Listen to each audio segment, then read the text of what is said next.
മഹാനായ പ്രവാചകൻ നബി മുഹമ്മദ് മുസ്തഫ സല്ലല്ലാഹു അലൈഹി വസല്ലമ തങ്ങൾ മഹാനായ പ്രവാചകനെ സഹാബത്തിനോട് ചോദിക്കുകയാണ്, ആരാണ് ഞാൻ പറയുന്ന കാര്യങ്ങൾ ജീവിതത്തിലൊന്ന് ഏറ്റെടുക്കാൻ തയ്യാറുള്ളത്, എന്നിട്ടത് അമൽ ചെയ്യാനും അമൽ ചെയ്യുന്ന ഒരു സമൂഹത്തിന് എത്തിച്ചു കൊടുക്കുവാനും ആരാണ് തയ്യാറുള്ളതെന്ന് ചോദിച്ചപ്പോൾ അബൂബക്കർ സിദ്ദീഖ് തങ്ങൾ എഴുന്നേൽക്കുന്നതിന് മുമ്പ്, ഉമർ തങ്ങൾ എഴുന്നേൽക്കുന്നതിന് മുമ്പ് ചാടി എഴുന്നേറ്റുകൊണ്ട് ബലാ ബലാ അനയാ റസൂലല്ലാഹ്, ഞാൻ തയ്യാറാണ് നബിയേ, ഞാൻ തയ്യാറാണ് നബിയേ എന്ന് പറഞ്ഞ് റസൂലുള്ളാഹിന്റെ മുന്നിലോട്ട് കടന്നു വന്നപ്പോ റസൂൽ അബൂ ഹുറൈറയുടെ കരങ്ങളിലോട്ട് കടന്നു പിടിക്കുകയാ. എന്നിട്ട് അല്ലാഹുവിന്റെ റസൂൽ അബൂ ഹുറൈറയുടെ കയ്യിലേക്ക് കടന്നു പിടിച്ചിട്ട് നബി തങ്ങൾ പറഞ്ഞു കൊടുക്കുകയാണ്, 5 കാര്യങ്ങളാണ്. ആ 5 കാര്യങ്ങൾ ജീവിതത്തിന്റെ പ്രമാണങ്ങളാണ്, ജീവിതത്തിന്റെ പ്രമാണങ്ങളാണ്. പ്രിയപ്പെട്ടവരെ, 5 കാര്യങ്ങൾ റസൂലുള്ളാഹി എണ്ണി പറഞ്ഞു കൊടുക്കുകയാണ്. ഒന്നാമതായി അബൂ ഹുറൈറ റളിയല്ലാഹു അൻഹുവിനോട് പറഞ്ഞു കൊടുത്തത്, അബൂ ഹുറൈറ, നിനക്ക് ഏറ്റവും വലിയ ആബിദാകണോ, ഏറ്റവും വലിയ ആബിദാകണോ, ഏറ്റവും നല്ല ആബിദാകണോ, എന്നാലും നീ ചെയ്യേണ്ടത് എന്തെന്നറിയുമോ? പ്രിയപ്പെട്ട സഹോദരങ്ങളെ, മലപ്പുറം ജില്ലയിലെ ഈ കൊടിഞ്ഞിയോട് ചേർന്ന് കിടക്കുന്ന ചെറുമുക്കെന്ന് പറയുന്ന പ്രദേശത്തിന്റെ ശബ്ദം ശ്രവിക്കുവാൻ ഒരുമിച്ചുകൂടി എന്റെ പ്രിയപ്പെട്ട സഹോദരിമാരോട്, സഹോദരങ്ങളോട് ഞാൻ പറയട്ടെ, ആബിദാകാനുള്ള വഴിയാണ് 1400 വർഷങ്ങൾക്ക് മുമ്പ് ലോകത്തിന്റെ നായകൻ അബൂ ഹുറൈറ തങ്ങളോട് പറഞ്ഞു കൊടുത്ത ഏറ്റവും വലിയ ആബിദാകാനുള്ള എളുപ്പ വഴിയാണ് ഉമ്മ. അത് പഠിച്ചു വെച്ചോ, നിങ്ങൾക്ക് ഏറ്റവും വലിയ ആബിദാകാ കഴിയുന്നതാണ്. സഹോദരങ്ങളെ, മലപ്പുറം ജില്ലയിൽ നമ്മുടെ ചാരട്ടന്ത്യ വിശ്രമം കൊള്ളുമ്പോ മഹാരഥന്മാരായ മമ്പുറം തങ്ങളെ പോലെ, വെളിയങ്കോട് ഉമർ ഖാലിദ് റളിയല്ലാഹു അൻഹുവിനെ പോലെ, മുനമ്പത്തു ബീവി റളിയല്ലാഹു അൻഹയെ പോലെ എത്രയോ എത്രയോ മഹാന്മാര് മഹതിമാർ അന്ത്യവിശ്രമം കൊള്ളുന്ന മലബാറിന്റെ മണ്ണിൽ ഞാൻ ശബ്ദം ശ്രവിക്കാൻ ഒരുമിച്ച് കൂടിയ പ്രിയപ്പെട്ടവരോട് പറയുകയാണ്, ഏറ്റവും നല്ല ആബിദാകാനുള്ള വഴിയേതെന്നറിയുമോ? ഇന്നവരെ ഞാനും നിങ്ങളും ധരിച്ചു വെച്ചിരിക്കുന്നത് തെറ്റായ ധാരണയാണ്. ഏറ്റവും വലിയ ആബിദാകാനുള്ള വഴി എന്താണ്? പ്രിയപ്പെട്ട സഹോദരങ്ങളെ, അബൂ ഹുറൈറയുടെ കൈ പിടിച്ചിട്ട് റസൂലുള്ളാഹി പറഞ്ഞു കൊടുക്കുകയാണ്, ഇത്തഖിൽ മഹാരിമാ തകുന അഅബദന്നാസ്. നിനക്ക് ഏറ്റവും നല്ല ആബിദാകണമോ? നീ നമസ്കരിക്കണമെന്നല്ല പറഞ്ഞത്, നോമ്പ് പിടിക്കണമെന്നല്ല പറഞ്ഞത്, സകാത്ത് കൊടുക്കണമെന്നല്ല പറഞ്ഞത്, ഹജ്ജ് ചെയ്യണം, ഉംറ ചെയ്യണമെന്നല്ല പറഞ്ഞത്, തഹജ്ജുദ് നമസ്കരിക്കണം, ളുഹാ നമസ്കരിക്കണം എന്നല്ല പറഞ്ഞത്, സ്വലാത്ത് ചൊല്ലണം, ദിക്ർ ചൊല്ലണം എന്നല്ല പറഞ്ഞത്. പ്രിയപ്പെട്ടവരെ, ഏറ്റവും വലിയ ആബിദാകുന്നതിനുള്ള മാനദണ്ഡം ഞാനും നിങ്ങളും കരുതിയിരിക്കുകയാണല്ലോ. നിസ്കാരമുള്ളവനെ സംബന്ധിച്ച് നമ്മൾ പറയും അവൻ വലിയ ആബിദാണ് എന്ന്. നോമ്പ് പിടിക്കുന്നവനെ പറ്റി ഞാനും നിങ്ങളും പറയും അവൻ വലിയ ആബിദാണ്. എല്ലാ കൊല്ലം ഹജ്ജ് ചെയ്യുന്ന ഉംറയ്ക്ക് പോകുന്നവനെ പറ്റി നമ്മൾ പറയും, അല്ലാഹുവേ, അവനെ പോലത്തെ ആബിദ ഈ കൊടിഞ്ഞിയിലില്ല, ചെറുമുക്കിലില്ല. എന്നാ നിങ്ങൾക്കറിയണോ, ആബിദാകാനുള്ള ആദ്യത്തെ ക്വാളിഫിക്കേഷൻ റസൂലുള്ളാഹി പറയുകയാണ്. ഒന്നാമത് വേണ്ട ഡിമാൻഡ് റസൂലുള്ളാഹി പഠിപ്പിക്കുകയാണ്. നിസ്കാരമല്ല, നോമ്പല്ല, സകാത്തല്ല, ഹജ്ജല്ല, ഉംറയല്ല. ആബിദാകാനുള്ള വഴി ഏതെന്നറിയോ? നബി തങ്ങൾ പറയുന്നു, യുത്തഖിൽ മഹാരിമാ, ഹറാമുകളിൽ നിന്ന് നിനക്ക് മാറിനിൽക്കാൻ കഴിയോ? കള്ളു കുടിക്കാതിരിക്കാൻ കഴിയോ? പെണ്ണു പിടിക്കാതിരിക്കാൻ കഴിയോ? പലിശ വാങ്ങാതിരിക്കാൻ കഴിയോ? ഒരു തെരഞ്ഞെടുപ്പിന്റെ ഫലപ്രഖ്യാപനം നടക്കുമ്പോൾ എന്റെ ഈമാനുള്ള ചെറുപ്പക്കാരനോട് പറയുന്ന പൊന്നുമോനെ, കള്ളുകുടിക്കല്ലേ, കള്ളുകുടിക്കല്ലേ, കള്ളുകുടിക്കല്ലേ. നിനക്ക് ഏറ്റവും നല്ല ആബിദാകാനുള്ള വഴി എന്ന് പറയുന്നത് അല്ലാഹു നിഷിദ്ധമാക്കിയ, ആദരവായ പ്രവാചകനെ ഹറാമാക്കിയ, പാടില്ല പാടില്ല പാടില്ല എന്ന് ലോകത്തോട് വിളിച്ചു പറഞ്ഞ മുഴുവൻ നിഷിദ്ധമായ കാര്യങ്ങളോട് ഗുഡ് ബൈ പറഞ്ഞിട്ട് അല്ലാഹുവിലേക്ക് മടങ്ങാൻ നിനക്ക് കഴിയോ? എന്നാൽ ഏറ്റവും വലിയ ആബിദാണ് എന്ന് ലോകത്തിന്റെ നായക, മദീനയുടെ മണവാള നബി മുഹമ്മദ് മുസ്തഫ. ഏറ്റവും വലിയ ആബിദാകാനുള്ള വഴി നിസ്കരിക്കലല്ല. ഇപ്പൊ നിസ്കാര തഴമ്പ് മാറിയിട്ട് എല്ലാവർക്കും മുഴയാണ്, നെറ്റിയില് നിസ്കാരത്തിന്റെ മുഴകളാണ്. നിസ്കാരത്തിന് വല്ല കുറവുണ്ടോ? പള്ളികൾക്ക് വല്ല കുറവുണ്ടോ? നോമ്പിന് വല്ല കുറവുണ്ടോ? ഹജ്ജിന് പോകുന്നതിന് കുറവുണ്ടോ? ഗവൺമെന്റ് കോട്ട വെട്ടി കുറക്കാണ്. കാരണം അങ്ങോട്ട് പോവല്ലേ ഉംറയ്ക്കും ഹജ്ജിനുമായിട്ട്. എന്റെ പ്രിയപ്പെട്ട സഹോദരങ്ങളെ, ഒരു ജമാഅത്തിൽ 300 കുടുംബം ഉണ്ടെങ്കിൽ 450 ഹജ്ജ് ഗ്രൂപ്പ് ഉണ്ടാവും. ഞാൻ ആക്ഷേപിക്കുന്നൊന്നുമല്ല, ഞാൻ വിമർശിക്കുന്നതൊന്നുമല്ല, അങ്ങനെ ആരും കരുതുകയും വേണ്ട. പക്ഷെ ഞാൻ പറയുന്നത്, ഹജ്ജിന് കുറവില്ല, ഉംറയ്ക്ക് കുറവില്ല, നിസ്കാരത്തിന് കുറവില്ല, നോമ്പിന് കുറവില്ല, ദാനധർമ്മങ്ങൾക്ക് കുറവില്ല, മജ്‌ലിസുന്നൂറിന് കുറവില്ല, സ്വലാത്ത് മജ്‌ലിസിനും ദിക്ർ ഹൽഖ വാർഷികത്തിനും കുറവില്ല, മതപ്രഭാഷണങ്ങൾക്ക് കുറവില്ല. പിന്നെ എന്തിനാണ് കുറവ്? നമ്മുടെ നാട്ടിൽ ആബിദീങ്ങളില്ല. നമ്മുടെ നാട്ടില് ആബിദീങ്ങളില്ല. എന്തേ ആബിദീങ്ങളില്ലാതെ പോയത്? എന്റെ പ്രിയപ്പെട്ട സഹോദരങ്ങളെ, ആബിദാകാനുള്ള എളുപ്പ വഴി, ഒന്നാമത്തെ ആ ആബിദാകാനുള്ള വഴി, അത് ഹറാമുകളിൽ നിന്ന് മാറി നിൽക്കലാണ്. ഞാനൊന്ന് ചോദിച്ചോട്ടെ, നമ്മുടെ പള്ളിയിൽ നിസ്കാരം നിർവഹിക്കുന്ന ഒരാള് പള്ളിയിൽ നിന്ന് നിസ്കാരം കഴിഞ്ഞ് പുറത്തിറങ്ങിയിട്ട് അവൻ ലോട്ടറി ടിക്കറ്റ് എടുത്തു, അവൻ ആബിദെന്ന് പറയാൻ പറ്റുമോ? 5 നേരോ ഇമാമിന്റെ തൊട്ട് പുറകിൽ ഉണ്ടാവും.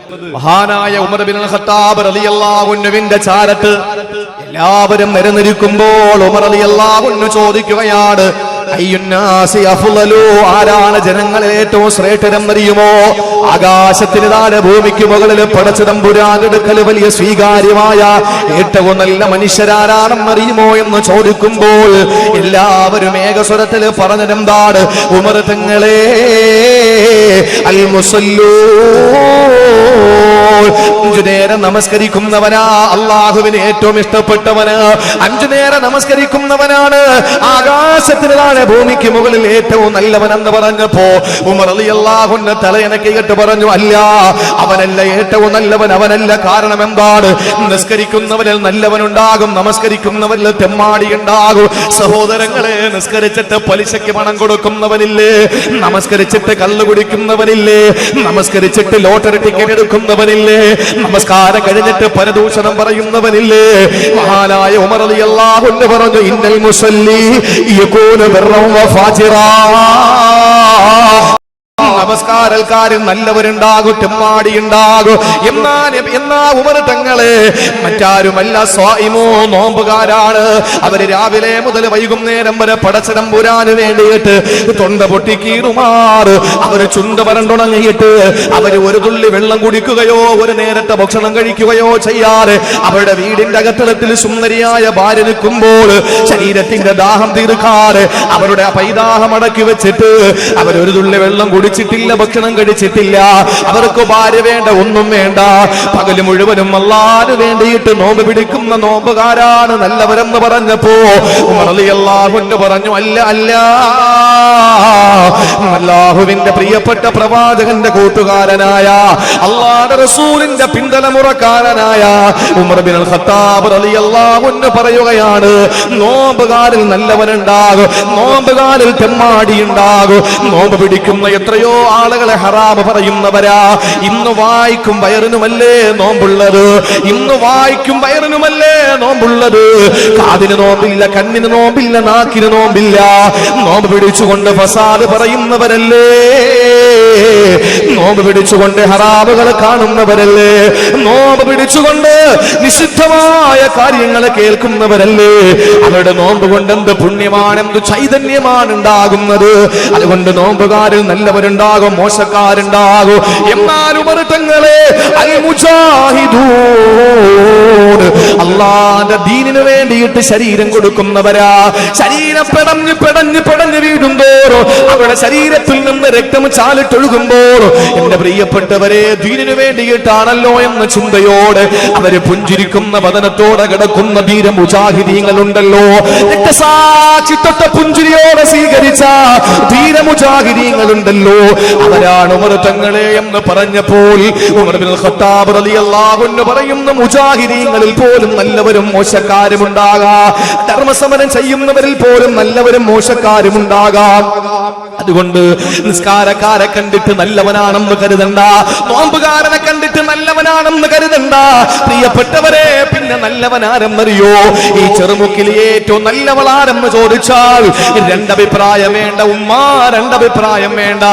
മുസല്ല വിരിച്ചിട്ട് നിസ്കാരപ്പായ വിരിച്ചിട്ട് നിസ്കാരക്കുപ്പായം ധരിച്ചുകൊണ്ട് 24 മണിക്കൂർ നിസ്കാരപ്പായിലിരിക്കുന്ന ഓതുവോടെ ഇരിക്കുന്ന ഉമ്മ,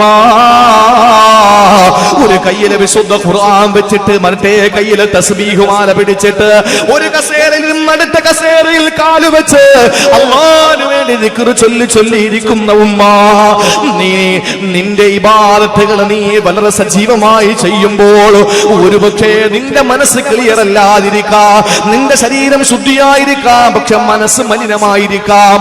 അതുകൊണ്ട് നിസ്കാരക്കാരിലും നോമ്പുകാരിലും ധർമ്മസമരം ചെയ്യുന്നവരിലും മോശക്കാര് വരാം, നല്ലവരും ഉണ്ടാകാം.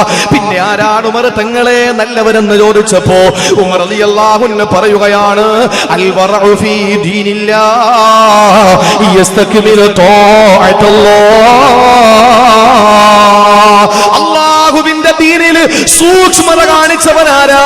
ഈ ചെറുമുക്കിലെ ഏറ്റവും നല്ലവനാരെന്ന് ചോദിച്ചാൽ മറുപടി ഒന്നേ ഉള്ളൂ, ഇന്നേ വരെ ഹറാമുകൾ ചെയ്തിട്ടില്ല, ഇന്നേ വരെ കള്ളു കുടിച്ചിട്ടില്ല, ഇന്നേ വരെ പെണ്ണ് പിടിച്ചിട്ടില്ല, ഇന്നേ വരെ പലിശ വാങ്ങിയിട്ടില്ല, ഇന്നേ വരെ ലോട്ടറി ടിക്കറ്റ് എടുത്തിട്ടില്ല, ഇന്നേ വരെ സീരിയൽ കണ്ടിട്ടില്ല, ഇന്നേ വരെ സിനിമ കണ്ടിട്ടില്ല, ഇന്നേ വരെ ഒരാളെ പോലും ഉപദ്രവിച്ചിട്ടില്ല, ഇന്നേ വരെ ഒരാളോട് മോശപ്പെട്ട സംസാരം സംസാരിച്ചിട്ടില്ല.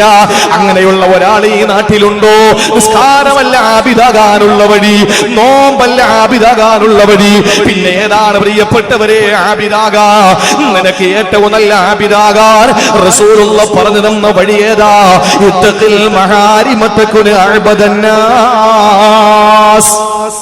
ജനങ്ങളിൽ വെച്ച് ഏറ്റവും വലിയ ആബിദാകണമെങ്കിൽ നീ ആദ്യം വീട്ടിലിരിക്കുന്ന സീരിയൽ മാറ്റി വെക്കുക. നിസ്കരിക്കുന്നു എന്ന് പറഞ്ഞിട്ട് കാര്യമില്ല. പള്ളിക്ക് വേണ്ടി മോതിരം ചോദിക്കുമ്പോൾ മാല എന്നെ വലിച്ചു പൊട്ടിച്ചു കൊടുക്കാൻ കാര്യമില്ല, കൂലി കിട്ടും, പക്ഷെ നീ വലിയ ആളാണെന്ന് പറയാൻ പറ്റൂല. അങ്ങനെ വേണമെങ്കിൽ നിന്റെ വലിയ മൊബൈലിൽ നിന്ന് ഇനിയുള്ള മെസ്സേജുകൾ പാസ് ചെയ്യാതെ നീ നോക്കണം. ഇനി നിന്റെ ജീവിതത്തിൽ സൂക്ഷ്മത ഉണ്ടാക്കണം. അങ്ങനെ സൂക്ഷ്മത ഉണ്ടായാൽ മാത്രമേ നിനക്ക് അള്ളാഹുവിന്റെ അടുക്കൽ ഏറ്റവും നല്ലവളായി മാറാൻ കഴിയുകയുള്ളൂ. ഞാൻ ചോദിക്കട്ടെ, ഒരു സംശയവും നിങ്ങൾക്ക് ആ കാര്യത്തിൽ വേണ്ട. എപ്പോഴാണ് ആദരവായ പ്രവാചകൻ നബി മുഹമ്മദ് മുസ്തഫ സല്ലല്ലാഹു അലൈഹി വസല്ലമ തങ്ങൾ നബിയായത്? എപ്പോഴാണ്? പറയും.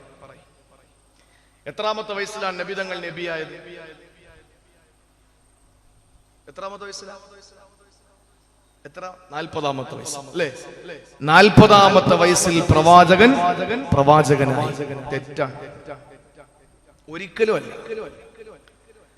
നബിയോട് തന്നെ ചോദിച്ചല്ലോ, മത്താ കുന്ത നബിയ, നിങ്ങൾ എപ്പോഴാണ് നബിയായത്?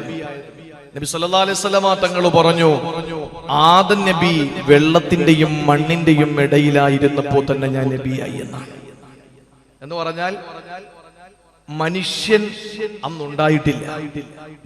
നബി ഉണ്ടായിട്ടില്ലെന്നല്ല, മനുഷ്യൻ പോലും അന്നുണ്ടായിട്ടില്ല. ആദം നബിയെ പോലും അല്ലാഹു പടച്ചിട്ടില്ല. അപ്പോഴേ നമ്മുടെ പ്രവാചകനായി. നമ്മൾ പറയൂലേ, എടാ നീ എന്നെ ആരെന്നാ മനസ്സിലാക്കിയത്?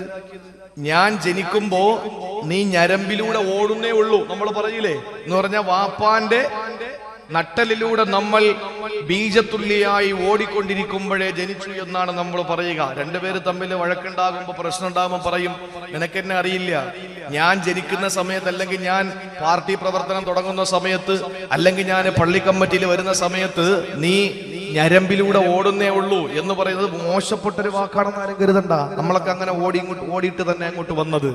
എന്റെ പ്രിയപ്പെട്ടവരെ, എന്നതുപോലെ നബിതങ്ങൾ പറഞ്ഞു, ഞാൻ നബി ആയപ്പോ ആദം നബി മണ്ണിന്റെയും വെള്ളത്തിന്റെയും ഇടയിലാണ് എന്ന് പറഞ്ഞാൽ അന്ന് ആദം നബിയെ പടച്ചിട്ടില്ല എന്നർത്ഥം. പിന്നെ 40-ാമത്തെ വയസ്സിൽ എന്താ സംഭവിച്ചത്? അള്ളാഹുവിന്റെ റസൂലിന് പ്രബോധനത്തിനുള്ള അനുവാദം അള്ളാഹു കൊടുത്തത് 40-ാമത്തെ വയസ്സിലാണ്. 40-ാമത്തെ വയസ്സിലാണ് നബിതങ്ങൾക്ക് പ്രബോധനത്തിനുള്ള അനുവാദം കൊടുത്തത്. നിങ്ങൾ ഒന്ന് ചിന്തിക്കണം, ഒരു മിനിറ്റ് നിങ്ങൾ ഒന്ന് ചിന്തിച്ചേ. 40-ാമത്തെ വയസ്സിൽ റസൂലുള്ളാഹി ദഅവത്ത് തുടങ്ങി. 40-ാമത്തെ വയസ്സിലെ പ്രവാചകന് ദഅവത്ത് തുടങ്ങി.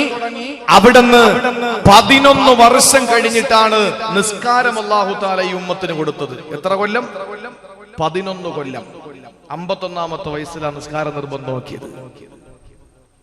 അതുവരെ ഈ നിസ്കാരമില്ല. 40-ാമത്തെ വയസ്സിൽ നുബുവത്തിന്റെ അല്ലെങ്കിൽ പ്രബോധനത്തിലുള്ള അനുവാദം കൊടുത്ത് 11 കൊല്ലം കഴിഞ്ഞിട്ടാണ് നിസ്കാരം അല്ലാഹു നിർബന്ധമാക്കിയത്. അല്ലാഹു തആല നോമ്പും സകാത്തും നിർബന്ധമാക്കിയത് എന്റെ പ്രിയപ്പെട്ട സഹോദരങ്ങളെ 15 കൊല്ലം കഴിഞ്ഞിട്ടാണ്. ചിന്തിക്കണം. ഹജ്ജ് അല്ലാഹു നിർബന്ധമാക്കിയത് 19 കൊല്ലം കഴിഞ്ഞിട്ട്. ഇസ്ലാം കാര്യം എല്ലാം ആയില്ലേ? എല്ലാം ആയില്ലേ? നിങ്ങൾക്ക് മനസ്സിലാവുന്നില്ലേ ഈ പറയുന്നത്? 40ാമത്തെ വയസ്സിൽ നബിയോട് പറഞ്ഞു ദഅവത്ത് തുടങ്ങിക്കോളാൻ, ജനങ്ങൾക്ക് എത്തിച്ചു കൊടുക്കാൻ പറഞ്ഞു. 40ാമത്തെ വയസ്സിൽ റസൂലുള്ളാഹി ജനങ്ങളിലേക്ക് ഇറങ്ങിച്ചെന്നു.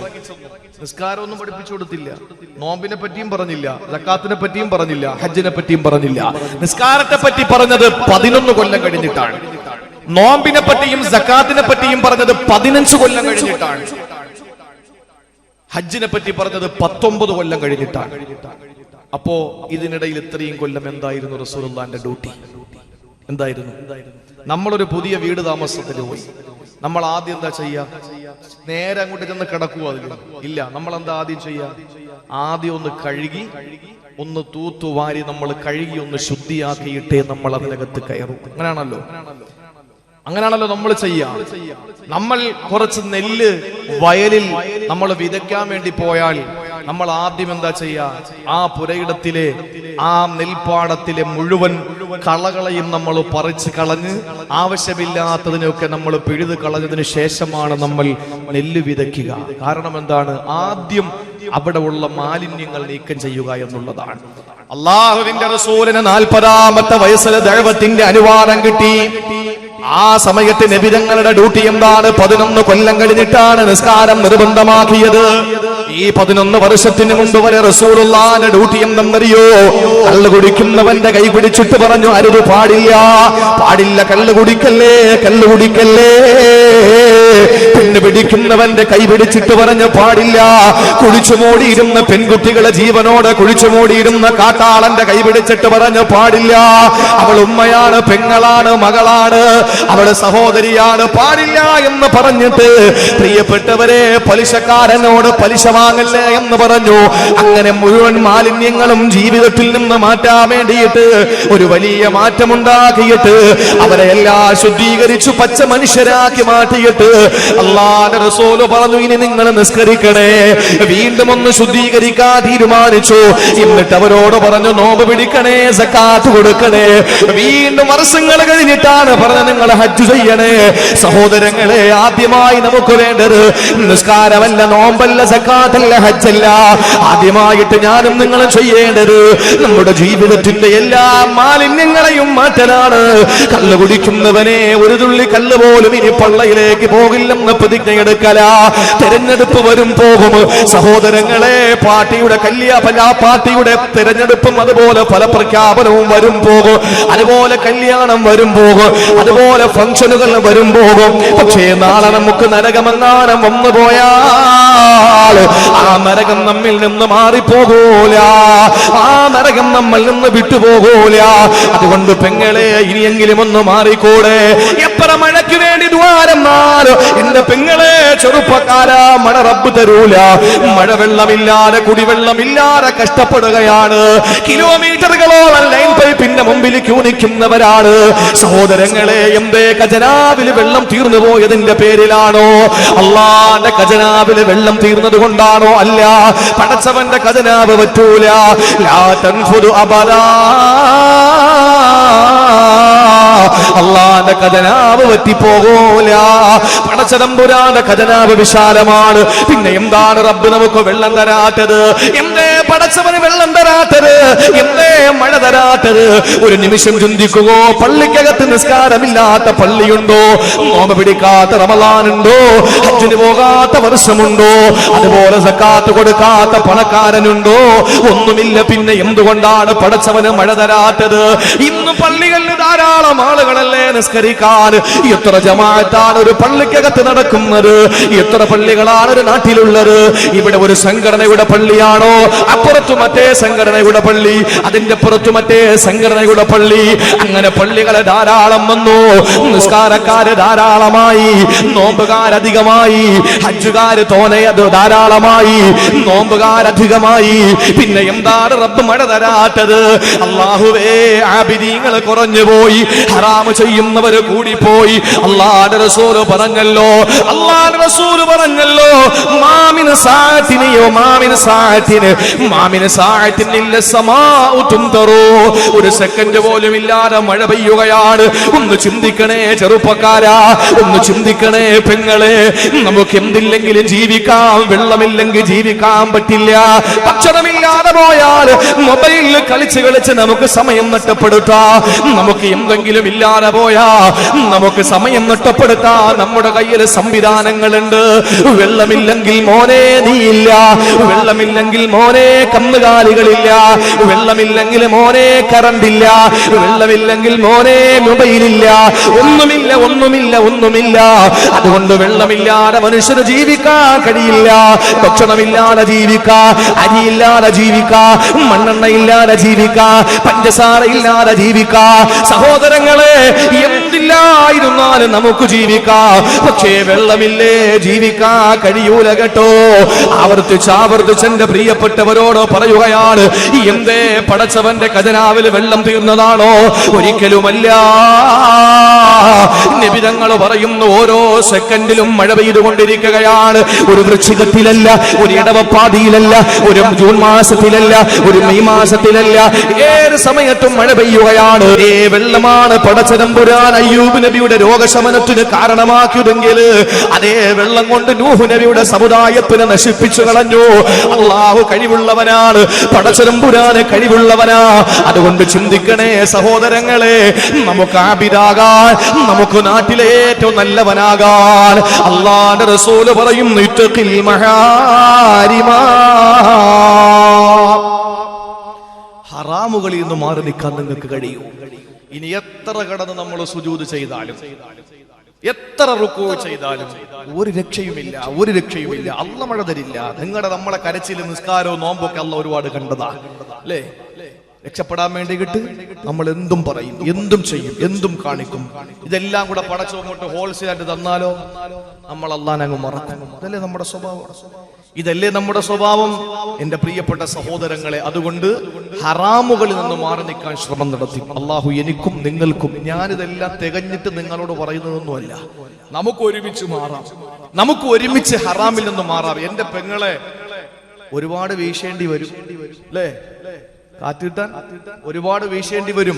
മെഴുകുതിരി വെട്ടത്തിൽ നമ്മുടെ വീട്ടു ജോലികൾ ചെയ്യേണ്ടി വരും, ഒരുപാട് പ്രയാസപ്പെടേണ്ടി വരും. ഇനിയെങ്കിലും നമ്മുടെ സീരിയൽ നമ്മൾ അടച്ചു വെച്ചില്ല, നമ്മുടെ മോശപ്പെട്ട ജീവിതം നമ്മൾ മാറ്റിയില്ല എങ്കിൽ അല്ലാഹനെ വെല്ലുവിളിച്ചാൽ അവൻ വിടില്ല. ബാക്കി ആരെ വെല്ലുവിളിച്ചാലും നമുക്ക് ഒളിച്ചു നടക്കാം. പക്ഷെ അല്ലാഹനെ ഒന്നും മറക്കാനും നമുക്ക് കഴിയില്ല. അതുകൊണ്ട് നമുക്ക് ഇനിയെങ്കിലും ഒരു ചെറിയ ടെസ്റ്റ് ഡോസ് അല്ലാഹു തരുന്നത്, ഒരു ചെറിയ പരീക്ഷണം അല്ലാഹു നമുക്ക് തന്നു. കുറച്ച് വെള്ളം അങ്ങ് മാറ്റി അല്ലേ? കഴിഞ്ഞ 2016 15 എന്ന് എനിക്ക് ഓർമ്മയില്ല, കൃത്യമായി ഓർമ്മയില്ല. ബഹുമാനപ്പെട്ട പാണക്കാട് സയ്യിദ് ഹൈദരലി ശിഹാബ് തങ്ങളുടെ നേതൃത്വത്തിൽ മലപ്പുറം ഹൈസ്കൂൾ ഗ്രൗണ്ടിൽ പോലും നമസ്കാരം നടന്നു അല്ലേ? ഏതുകൊല്ലോ അത് കഴിഞ്ഞ വർഷം അല്ലേ? വെള്ളമില്ലാതെ വിഷമിച്ചു. പള്ളിയിൽ കയറാത്തവരൊക്കെ പള്ളി കയറാൻ തുടങ്ങി. നിസ്കാരം കഴിഞ്ഞിട്ട് പൊടിയും തട്ടിയിട്ട് വേണമെങ്കിൽ പിടിച്ചോളാ, എന്നെ കൊണ്ട് തരേ പറ്റുള്ളൂ, പിന്നെ ബുഖാരിലൊന്നും ഇല്ലല്ലോ എന്ന് പറഞ്ഞ് ഓടിയവരൊക്കെ ഉണ്ടായിരുന്നു. അവരൊക്കെ കൈ ഉയർത്തിയിട്ട് ദുആ ചെയ്തു, പടച്ചോനെ ഞങ്ങൾക്ക് വെള്ളം താ അല്ലാഹ്, ഞങ്ങൾക്ക് തന്നില്ലെങ്കിലും കുഴപ്പമില്ല, വീട്ടിലെ മൃഗങ്ങൾക്കെങ്കിലും താ, അപ്പൊ ഓസന് കുടിക്കാമല്ലോ, അപ്പൊ ആ പറ്റില് കുടിക്കാമല്ലോ. അങ്ങനെ കരഞ്ഞ് ദാടി രോമങ്ങളിലൂടെ കണ്ണുനീർ തുള്ളികൾ ചാലിട്ടൊഴുകിയിട്ട് ദുആ ചെയ്തു. ഇശാ കഴിഞ്ഞാലും പോകൂല, സുബഹി കഴിഞ്ഞാലും പോകൂല, പള്ളിക്കകത്ത് ഇരിപ്പാ. ദുആ കഴിഞ്ഞ് ഖുർആൻ എടുക്കുന്നു, ഒരു പേജ് ഓതുന്നു, പിന്നെ തസ്ബീഹ് എടുക്കുന്നു, മറിക്കുന്നു. ഇങ്ങനെയൊക്കെ ചെയ്ത് കരഞ്ഞ് ആരുടെയോ കണ്ണുനീര് കണ്ടിട്ട് അല്ലാഹു വെള്ളം കൊടുത്തു, മഴ പെയ്യിപ്പിച്ചു. പിറ്റേന്ന് സുബഹി മുതൽ പള്ളിയിൽ ആളില്ല. പള്ളിയിലെ ഉസ്താദ് ചോദിച്ചു, എവിടെ കാക്കാങ്ങളെ കണ്ടില്ലല്ലോ? മഴയല്ലേ, പിന്നെ എങ്ങനെ പള്ളിയിൽ വരും? ഇന്നലെ വന്നതോ മഴ ഇല്ലാത്തതുണ്ട്, ഇന്ന് വരാത്തതോ മഴ ഉള്ളുണ്ട് അല്ലേ? നമ്മളെ പോലെ നന്ദി കെട്ട കൗമ വേറെ ഏതാ ഉള്ളത്? ഇല്ലേ? രണ്ടാമത്തെ കാര്യം, നമുക്ക് തീരെ വിശ്വാസമില്ല. മഴയെ തേടിയുള്ള നിസ്കാരം നടത്താൻ വേണ്ടിയിട്ട് പള്ളിയിലെ ഇമാമ പ്രസംഗിച്ചു. കമ്മിറ്റിക്കാരെ തീരുമാനിച്ചു. അങ്ങനെ നാട്ടുകാരെല്ലാം കൂടി മഴയെ തേടിയുള്ള നിസ്കാരത്തിന് വേണ്ടിയിട്ട് മൈതാനത്ത് പോയി. എല്ലാവരും ചെന്നു. ആ കൂട്ടത്തിൽ ഒരു സാധു പെൺകുട്ടി ഉണ്ടായിരുന്നു. അവളും പോയി. നിസ്കാരം കഴിഞ്ഞങ്ങോട്ട് മഴ പെയ്തു. ആ പെൺകുട്ടി മാത്രം കുട കൊണ്ടുപോയി. അവള് സന്തോഷമായിട്ട് തിരിച്ചു വീട്ടിൽ വന്നു. കാരണം എന്താണ്? പള്ളിയിലെ ഇമാമം നനഞ്ഞു കുതിർന്നു. കമ്മറ്റിക്കാരൻ നനഞ്ഞ് ഓടി ഒളിച്ചു. നിസ്കരിക്കാൻ വന്നവരൊക്കെ 4 ഭാഗത്തേക്ക് ചിന്നിച്ചിതറി. ആ പെൺകുട്ടി മാത്രം കുടയും പിടിച്ചുകൊണ്ട് വീട്ടിൽ പോയി. കാരണം എന്താ? ആ പെൺകുട്ടിയുടെ ഹൃദയത്തിൽ വിശ്വാസം കൊണ്ട് ചോദിച്ച അള്ളാഹു തരുമെന്ന്. അതുകൊണ്ട് ആ കുട്ടി വന്നപ്പോ കുടയും കൂടെ എടുത്തിരുന്നു. ഇമാമ കുട എടുത്തില്ല. കാരണം ഇമാമിന് വിശ്വാസം ഇല്ല. അല്ലേ? എന്റെ പ്രിയപ്പെട്ടവരെ, നമുക്ക് വിശ്വാസവുമില്ല. വിശ്വസിക്കാനുള്ള ആ ഒരു തരത്തിലുള്ള ഇബാദത്തുകൾക്ക് നമുക്ക് കമ്മിയാണ്. അതുകൊണ്ട് നമ്മുടെ ജീവിതത്തിൽ ഏറ്റവും നല്ല ആളുകളാകാൻ പള്ളിക്കകത്ത് കയറണമെന്നില്ല. നമ്മുടെ ജീവിതത്തിന്റെ സൂക്ഷ്മത നമ്മൾ ഒന്ന് പുലർത്തുക. ഹറാമുകളിൽ നിന്നൊക്കെ ഒന്ന് മാറി നിൽക്കും. ഓട്ടോമാറ്റിക്കായി നമ്മൾ നിസ്കാരം തുടങ്ങും. അള്ളാഹു തൗഫീക്ക് നൽകട്ടെ. നിസ്കരിച്ചിട്ട് കള്ളും കുടിച്ച്, ഹജ്ജിന് പോയിട്ട് പലിശയും വാങ്ങി, അതുപോലെ മറ്റുള്ള പ്രവർത്തനങ്ങൾ ഇബാദത്തുകൾ ചെയ്തിട്ട് ഹറാമുകൾ കൂടെ ചെയ്യുന്നവർക്ക് എന്ത് കാര്യം? ഒരു കാര്യവുമില്ല. അതുകൊണ്ട് ആദ്യമായിട്ട് വേണ്ടത് എന്റെ പ്രിയപ്പെട്ടവരെ ഹറാമുകളിൽ നിന്നുള്ള ഒളിച്ചോട്ടമാണ്. സർവശക്തനായ അള്ളാഹു റബ്ബുൽ ഇസ്സത്ത് നമുക്കതിന് തൗഫീക്ക് നൽകി അനുഗ്രഹിക്കുമാറാവട്ടെ. അതുകൊണ്ട് ഒന്നാമതായി അബൂ ഹുറൈറ തങ്ങളോട് പറഞ്ഞു, നിനക്ക് ഏറ്റവും നല്ല ആബിദാകാനുള്ള വഴി ഹറാമുകളിൽ നിന്ന് മാറി നിൽക്കുക. രണ്ടാമത് മഹാനായ പ്രവാചകനെ പറയുകയാണ്, അബൂ ഹുറൈറ, നിനക്ക് ഏറ്റവും വലിയ സമ്പന്നനാകണോ? ഏറ്റവും വലിയ സമ്പന്നനാകണോ? സഹോദരിമാര് കേട്ടോ, സഹോദരങ്ങള് കേട്ടോ, എന്റെ ഭർത്താവ് ഏറ്റവും നല്ല ബിസിനസ്സുകാരനാകണമെന്ന് ആഗ്രഹിക്കുന്ന, ഏറ്റവും നല്ല സമ്പന്നനാകണമെന്ന് ആഗ്രഹിക്കുന്ന സഹോദരിമാര്, ഏറ്റവും നല്ല സമ്പന്നരാകാൻ, ഏറ്റവും നല്ല സമ്പന്നതയിൽ എത്തിച്ചേരാ അല്ലാഹുവിന്റെ റസൂൽ പറഞ്ഞ ഒരു ഫോർമുലയാണ്. മുറുകെ പിടിച്ചോ. ഏറ്റവും വലിയ സമ്പന്നനാകാൻ നമുക്ക് കഴിയുന്നതാണ്. എന്താണ് കാര്യമെന്നറിയോ? അബൂ ഹുറൈറയുടെ കൈപിടിച്ചിട്ട് 1400 വർഷങ്ങൾക്ക് മുമ്പ് ലോകത്തിന്റെ നേതാവ് പറയുകയാണ്, വറല്ലബിമാ ഖസമല്ലാഹു ലക, അല്ലാഹു നിനക്ക് തന്ന സമ്പത്തുണ്ടല്ലോ, ആ സമ്പത്തിനെ നീ തൃപ്തിപ്പെട്ടോ. അല്ലാഹു നിനക്ക് തന്നവരെ പറയാണോ, അതിൽ പരിപൂർണ തൃപ്തനായി നീ മാറിക്കോ. അങ്ങനെ മാറിയാലത്തക്കൊരു അഗ്നന്നാസ്, നീ ജനങ്ങളിൽ വെച്ച് ഏറ്റവും സമ്പന്നതയുള്ളവനാണ്. ഏറ്റവും വലിയ സമ്പന്നനാകാണ് റസൂലുള്ളാഹി പറഞ്ഞത്. നീ ഉള്ളത് കൊണ്ടങ്ങ് തൃപ്തിപ്പെടലാണ്. സഹോദരങ്ങളെ, നമുക്ക് കഴിയാത്തതല്ലേ? ഇന്ന് ലക്ഷപ്രഭുക്കൾ നോക്കുന്നത് 1000 കിട്ടിയവനിലേക്കല്ല, കോടികൾ കിട്ടിയവനിലേക്കാണ്. 1000 കിട്ടിയവൻ നോക്കുന്നത് 100 കിട്ടിയവനിലേക്കല്ല. 1000 കിട്ടിയവൻ നോക്കുന്നത് ലക്ഷക്കണക്കിന് കിട്ടിയവനേക്കും കോടിപതിയിലേക്കുമാണ് നോക്കുന്നത്. സഹോദരങ്ങളെ, ജീവിതത്തിൽ എല്ലാ വാർദ്ധക്യത്തിലെത്തും. നിങ്ങൾക്കറിയുമോ, നമ്മുടെ കണ്ണ് വാർദ്ധക്യത്തിലെത്തുമ്പോൾ കണ്ണിന്റെ കാഴ്ച കുറയും. നമ്മുടെ ശ്രവണപുടങ്ങൾ വാർദ്ധക്യത്തിലെത്തുമ്പോൾ പഴയതുപോലെ കേൾക്കാൻ കഴിയില്ല. നാവ് പോലും വാർദ്ധക്യം പ്രാപിക്കും. പഴയതുപോലെ നമുക്കൊന്നും പറയാൻ പറ്റില്ല. എന്തിനേറെ നമ്മുടെ തൊലികൾ പോലും, ശരീരത്തിന്റെ തൊലി പോലും വാർദ്ധക്യത്തിലെത്തും. വറ്റി വരേണ്ട വയലേലകൾ പോലെ വിണ്ടുകീറൂലേ. സഹോദരങ്ങളെ, നിബിധങ്ങൾ പറയുമ്പോ എല്ലാ അവയവങ്ങളും വാർദ്ധക്യത്തിലെത്തിയാൽ മനുഷ്യന്റെ 2 കാര്യങ്ങൾ എന്നും യുവത്വത്തിലായിരിക്കും. ആ യുവത്വത്തിന്റെ പ്രസരിപ്പ് എന്നും ഉണ്ടാകും. ആ 2 കാര്യങ്ങൾ ഏതെന്നറിയോ? കാല് പഴയതുപോലെയല്ല, വാർദ്ധക്യം പ്രാപിച്ചു. കൈ വാർദ്ധക്യത്തിലെത്തി, പഴയതുപോലെ കാല് പൊങ്ങുന്നില്ല. ഇന്ന് നമസ്കരിക്കുന്നത് നീ കസേരയിലാണ്, ഇന്ന് ചെയറിലാണ് നിസ്കരിക്കുന്നത്. ഇന്ന് കൈ പൊങ്ങുന്നില്ല. ഒരു കൈയെടുത്തടുത്ത കൈയിലേക്ക് ഒരു ചെറിയ താങ്ങ് കൊടുത്തല്ലാതെ നിന്റെ കൈ ഉയരുന്നില്ല. നിന്റെ കൈയതാ വാർദ്ധക്യം പ്രാപിച്ചിരിക്കുകയാ. ഏതവയവമാണ് വാർദ്ധക്യം എത്താത്തത്? പക്ഷേ ആ സമയത്തും നിന്റെ ജീവിതത്തില് 2 കാര്യങ്ങൾ ഈ യുവത്വത്തിലാണ്. റസൂലുള്ളാഹി പറയുന്നതിൽ ഒന്നാമത്തെ ഏതെന്നറിയോ?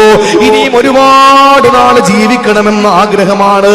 രണ്ടാമത്തേതോ ഒരുപാട് സമ്പത്തുണ്ടാകണമെന്ന പൂതിയാണ്. സക്കറാത്തിന്റെ ഹാലിൽ കിടക്കുമ്പോഴും നിന്റെ പറച്ചിലെന്താ? നിന്റെ സംസാരം എന്താ? മക്കളെ, കട നോക്കിയോളണേ, മക്കളെ പുരയിടം നോക്കണേ, മക്കളെ ഞാൻ നിങ്ങൾക്ക് തന്നതിനെ ശ്രദ്ധയോടെ നോക്കണേ. എന്ന് പറഞ്ഞ് സമ്പത്തിന്റെ ഭാവിയുടെ സമ്പത്തിന്റെ വർധനവിനെ പറ്റിയിട്ട് ആലോചിച്ചുകൊണ്ട് ആ അവസാന നിമിഷം വരെയും നമ്മുടെ ജീവിതമെങ്കിൽ പ്രിയപ്പെട്ടവരെ മനുഷ്യനോട് അല്ലാഹുവിന്റെ റസൂൽ പറയുന്നു, നിങ്ങൾക്ക് ഏറ്റവും വലിയ സമ്പന്നനാകണോ, ഏറ്റവും വലിയ സമ്പന്നനാകണോ എന്നാ ഉള്ളത് കൊണ്ടങ്ങ് തൃപ്തിപ്പെട്ടാ മതിയെന്ന സഹോദരങ്ങളെ നിങ്ങൾ കണ്ടിട്ടില്ലേ? മഹാനായ പ്രവാചകൻ മഹാനായ മൂസാ നബി അലൈഹിസ്സലാത്തു വസ്സലാമിന് അല്ലാഹു അവതരിപ്പിച്ചു കൊടുത്ത തൗറാത്ത് എന്ന പടച്ചതമ്പുരാന്റെ വേദഗ്രന്ഥത്തിൽ അല്ലാഹു പറഞ്ഞതായിട്ട് കഅബുൽ അഹ്ബാർ റളിയല്ലാഹു അൻഹു പറയുകയാണ്, ഈ പറയാൻ പോകുന്ന കാര്യം ഒന്ന് ശ്രദ്ധിക്കണേ, ഇന്ന് എന്റെയും നിങ്ങളുടെയും അവസ്ഥ ഇതാണ്. കഅബുൽ അഹ്ബാർ റളിയല്ലാഹു അൻഹു പറയുകയാണ്, ഞാൻ തൗറാത്ത് വായിച്ചപ്പോൾ ആ തൗറാത്തിനകത്ത് എനിക്ക് കാണാൻ കഴിഞ്ഞത് അല്ലാഹു മൂസാ നബിയുടെ സമുദായത്തോട് പറയുകയാണ്, അല്ലയോ മനുഷ്യരെ, അല്ലയോ മനുഷ്യരെ,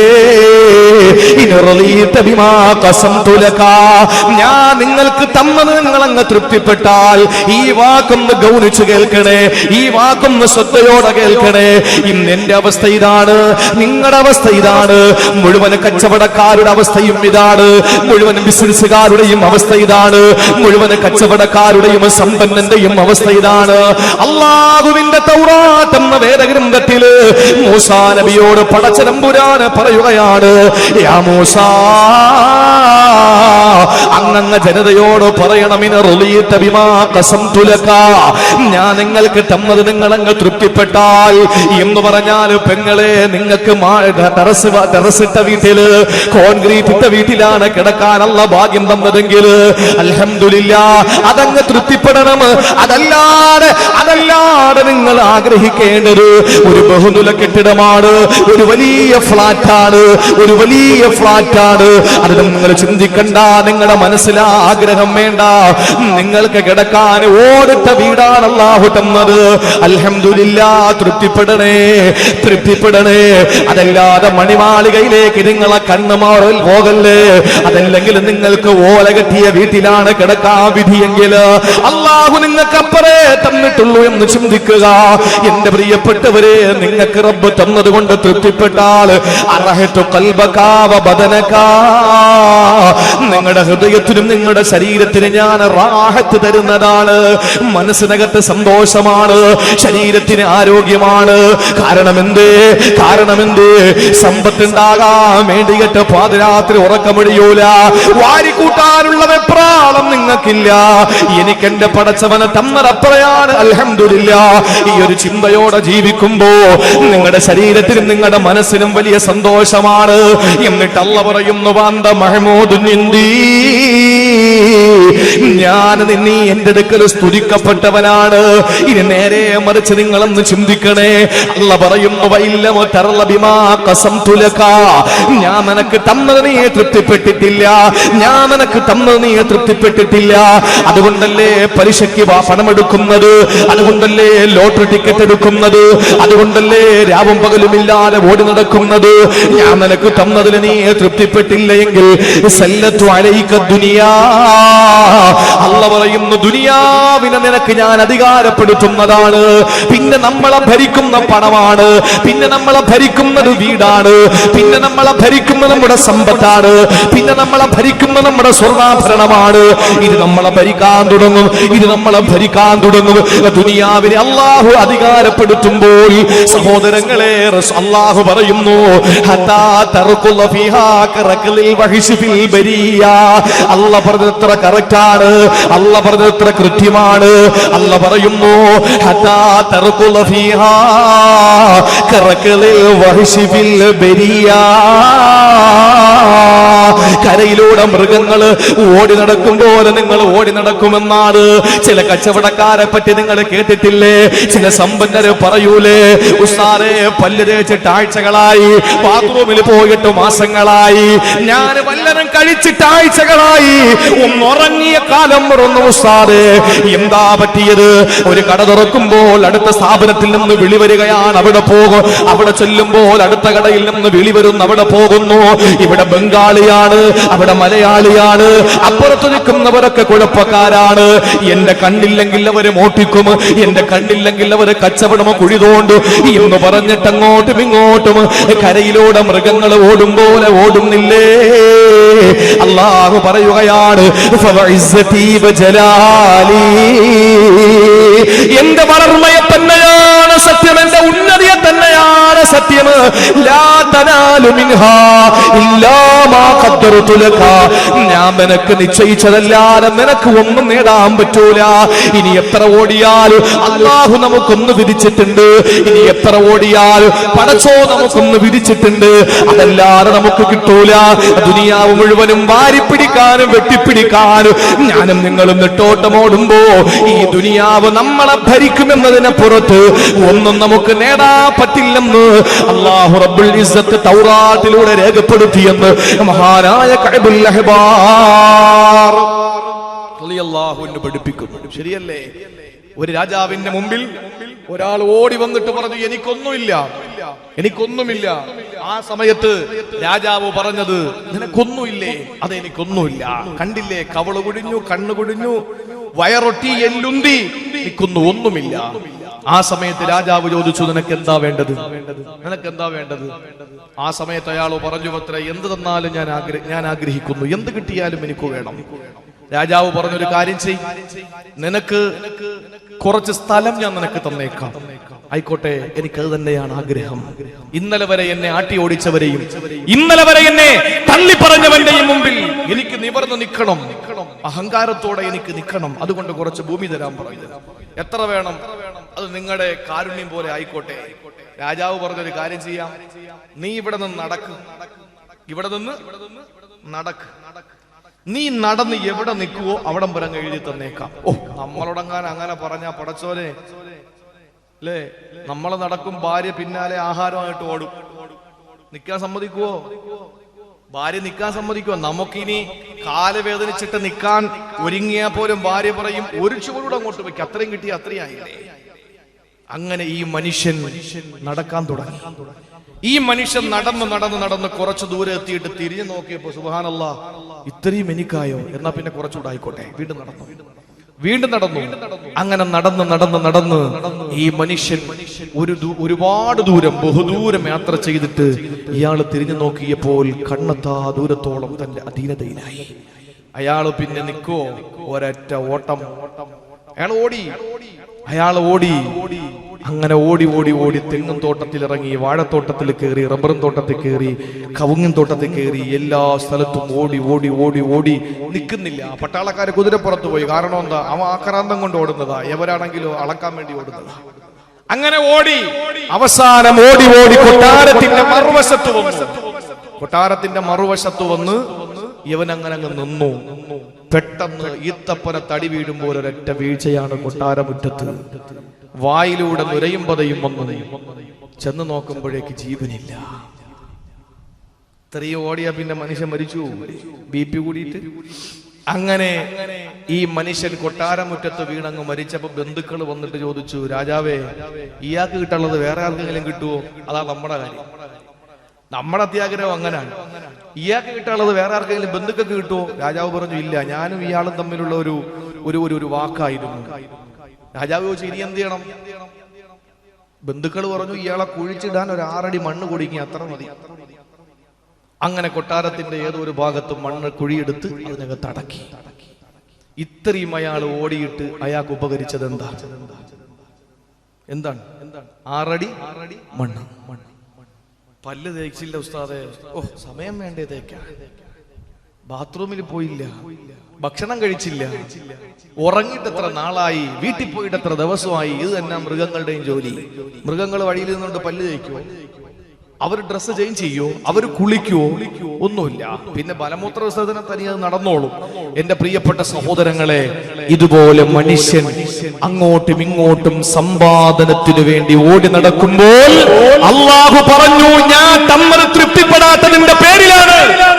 അതുകൊണ്ട് അള്ളാഹു പറയുന്നു, നീ ദുനിയാവില് പരക്കമ്പായും ഏതുപോലെ മൃഗങ്ങൾ പോകുന്നത് പോലെ. അതുകൊണ്ട് അള്ളാഹു നമുക്ക് തരുന്നത് അങ്ങ് തൃപ്തിപ്പെട്ടാ പോരെ. അല്ലേ? ലോട്ടറി ടിക്കറ്റ് എടുത്തിട്ട് താത്ത യാസീന്റെ ഇടയിലാ കൊണ്ടുവെക്കുക, കാരണം പെട്ടെന്ന് അടിക്കാൻ അല്ലേ? ഇന്നിപ്പോ ലോട്ടറി ടിക്കറ്റ് എടുത്തിട്ട് അടിക്കുന്ന ഇപ്പോ എന്താ സംഭവിക്കുന്നറിയോ? 10 രൂപയുടെ ടിക്കറ്റ് എടുക്കുമ്പോ 140 രൂപ അടിക്കും. അപ്പൊ ഇവൻ കരുതും പടച്ചോനെ ഞാൻ ഭാഗ്യം ചെന്നവനാണ് എന്ന് പറഞ്ഞിട്ട് ഇവൻ അടുത്ത 100 രൂപക്ക് എടുക്കും. 1400 രൂപയ്ക്ക് ഒരു അടി. ശൈത്താന്റെ ജോലിയാണ് ഇതൊക്കെ അടുപ്പിച്ചു കൊടുക്കുക. അങ്ങനെ കുറെ അടിച്ചിട്ട് അവസാനം ഇവൻ കൊണ്ടിട്ട് എന്ത് ചെയ്യും? എല്ലാ ദിവസവും ലോട്ടറി എടുക്കും. അവസാനം ഇവന്റെ കുടുംബം കുളം തോണ്ടും അല്ലേ? ലോട്ടറി എടുത്ത് നശിച്ചു പോയ എത്രയോ ആളുകളുണ്ട്. ഒരാള് പറഞ്ഞു 50,000 രൂപ എനിക്ക് അടിച്ചു. ഞാൻ ചോദിച്ചു നിങ്ങളുടെ കണക്കനുസരിച്ച് ഓർമ്മ ശരിയാണെങ്കിൽ എത്ര രൂപയ്ക്ക് ടിക്കറ്റ് എടുത്ത് കാണും? ഏകദേശം 2 ലക്ഷം രൂപയ്ക്ക് എടുത്ത് കാണും. 2 ലക്ഷം രൂപയ്ക്ക് എടുത്തപ്പോ എത്ര അടിച്ചു? 50,000. ഒരുമിച്ച് കിട്ടിയപ്പോ വലിയ സന്തോഷമായി. അങ്ങനെയാണല്ലോ നമ്മൾ. എന്റെ പ്രിയപ്പെട്ടവരെ, അത്യാഗ്രഹം ഒന്ന് മാറ്റിവെക്കും. അള്ളാഹു നമുക്ക് തന്നു. നമുക്ക് എന്താ പ്രശ്നം? ഇപ്പോ ഏറ്റവും വലിയ കോടീശ്വരൻ, ലോകത്തെ ഏറ്റവും വലിയ കോടീശ്വരൻ, ആ കോടീശ്വരൻ തിന്നുന്നത് പോലെയല്ലേ നമ്മളും തിന്നുന്നത്? ഈ നാട്ടിലെ ചെറുമുക്കിലെ ചുമട്ടുതൊഴിലാളിയായ ഒരു സഹോദരൻ, ആ സഹോദരൻ കഴിക്കുമ്പോൾ ഉണ്ടാകുന്ന രുചി തന്നെയല്ലേ ലോകത്തെ ഏറ്റവും വലിയ സമ്പന്നം കഴിക്കുമ്പോഴുണ്ടാവുന്നത്? അയാളും 3 തവണ കഴിക്കുന്ന ഒരു ദിവസം, ഈ പാവപ്പെട്ടവനും 3 നേരം കഴിക്കുന്നു അല്ലേ? 4 തവണ കഴിക്കാൻ പറ്റില്ലല്ലോ. ഉറങ്ങുമ്പോഴും സുഖം ഒരുപോലെ അല്ലേ? അല്ല, പാവപ്പെട്ടവന് സുഖം കൂടുതലാ ഉറങ്ങുമ്പോൾ. അവന് പിന്നെ നഷ്ടപ്പെടാനൊന്നുമില്ല. ഇവിടെ വലിയ പണക്കാരനാണ് വാഴ വെക്കാൻ വന്നിരിക്കുന്നതെങ്കിൽ, പണക്കാരിയാണ് വാഴ വെക്കാൻ വന്നിരിക്കുന്നതെങ്കിൽ അവരുടെ ചിന്ത എന്തായിരിക്കും?